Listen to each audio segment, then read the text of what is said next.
Olá, eu me chamo Gustavo Soares Félix Lima e, sob orientação do professor Henrique Zeferino de Menezes, participei do projeto Propriedade Intelectual e os Objetivos de Desenvolvimento Sustentável, Conflitos Normativos e Difusão Internacional de Políticas, dentro do Plano de Trabalho de Difusão de Normas em Propriedade Intelectual e Internalização de Regras em Saúde, Segurança Alimentar e Meio Ambiente.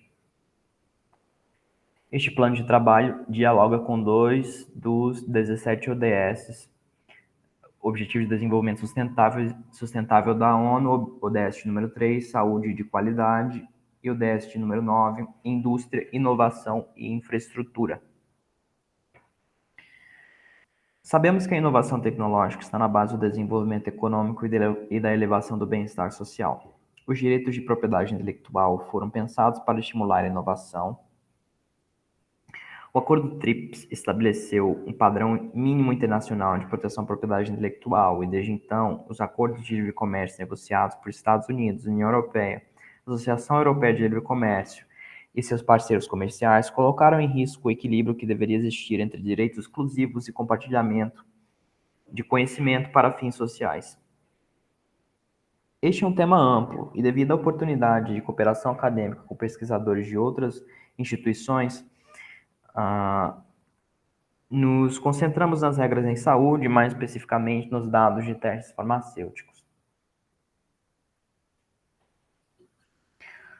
Como objetivo geral, temos verificar se os tratados de livre comércio selecionados introduziram padrões TRIPS Plus de proteção a dados de testes farmacêuticos dos países signatários.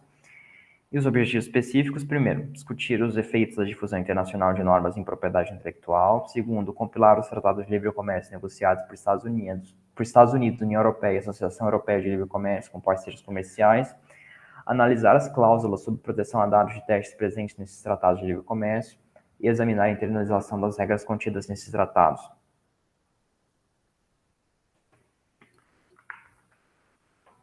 Nossa metodologia consistiu, em primeiro lugar, em uma revisão de literatura do estado da arte sobre os direitos de propriedade intelectual, setor farmacêutico e mais questões específicas da proposta, neste caso, dados de testes farmacêuticos.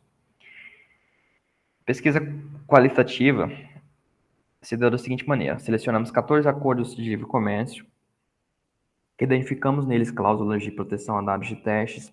Em seguida, analisamos as legislações de 14 países, entre signatários e não signatários de tratados de comércio.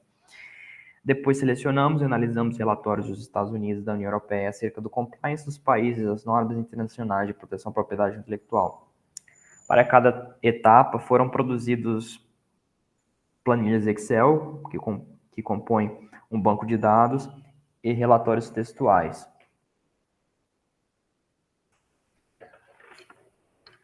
Com a revisão bibliográfica, descobrimos que os altos investimentos da indústria farmacêutica na produção de dados de testes para aprovação comercial de seus produtos motivam o interesse pela concessão de períodos de exclusividade sobre os testes. Esse tipo de proteção é conhecido como TRIPS Plus, pois vai além do que é exigido pelo artigo 39.3 do Acordo TRIPS.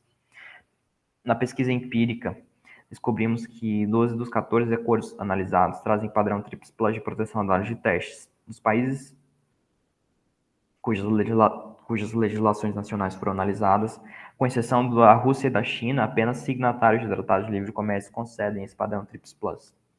Os relatórios estadunidenses e europeus tratam o regime brasileiro de proteção a dados de testes farmacêuticos como inadequado e citam uma situação de suposta insegurança jurídica. Nos relatórios estadunidenses, 78,9% dos países citados em prioridade máxima traziam menções a sua proteção a dados de testes. Nos relatórios europeus, 100% dos países citados na categoria 1 de prioridade traziam citações acerca dos seus regimes de proteção a dados de testes farmacêuticos. Por fim, concluímos que existe uma tensão entre as demandas das companhias farmacêuticas transnacionais pelo padrão TRIPS Plus e, de outro lado, existe a necessidade dos países em desenvolvimento e menos desenvolvidos por reter flexibilidades. Ademais, os países não internalizam as obrigações internacionais da mesma forma. Os relatórios atestam a relevância atribuída ao tema por Estados Unidos e União Europeia, E devemos dizer que o Brasil ainda não é vinculado a um tratado de livre comércio com cláusulas TRIPS+. Por fim, eu gostaria de agradecer à Propesc, ao FPB, ao CNPq e ao meu orientador, professor Henrique, pelo apoio ao longo desse projeto.